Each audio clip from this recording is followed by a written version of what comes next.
I want to talk to you about a new film which is making headlines and causing quite a lot of controversy. The film is called The Master and it's directed by Paul Thomas Anderson, one of my favourite filmmakers. It tells the fictional story of a very charismatic conman who somehow draws all those around him into a weird, widening web. Now, although the story is fictional, there are very clear parallels between the Master in the film, played by Philip Seymour Hoffman, and a real-life character who exerts an extraordinary pull in Hollywood.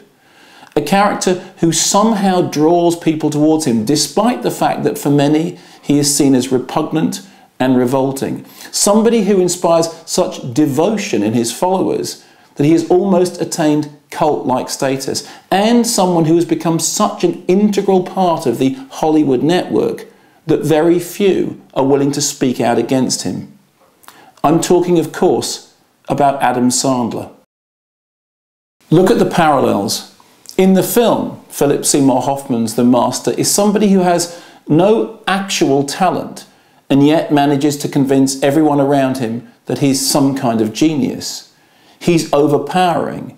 He's worrying, he's occasionally extremely frightening, but the one thing he isn't, ever, is funny. Just like Adam Sandler. Now, it's important to understand just how dangerous and daring it is to make a film which alludes to this subject in a town like Hollywood.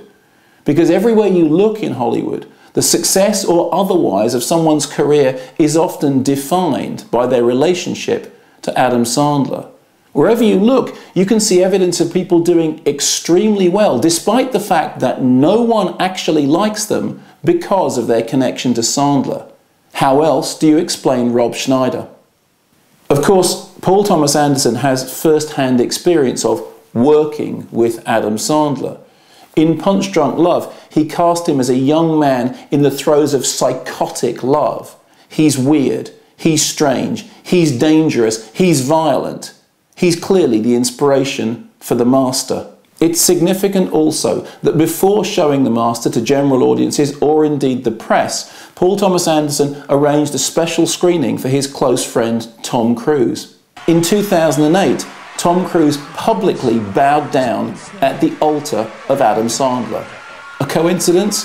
I think not. Now, of course, you can read The Master in many ways. Perhaps it is just a more general description of a charismatic conman at the centre of a mass hallucination. Maybe it's not necessarily an attempt to explain why people actually went to see Jack and Jill, or to somehow lay the groundwork for understanding and eventually destroying films like That's My Boy.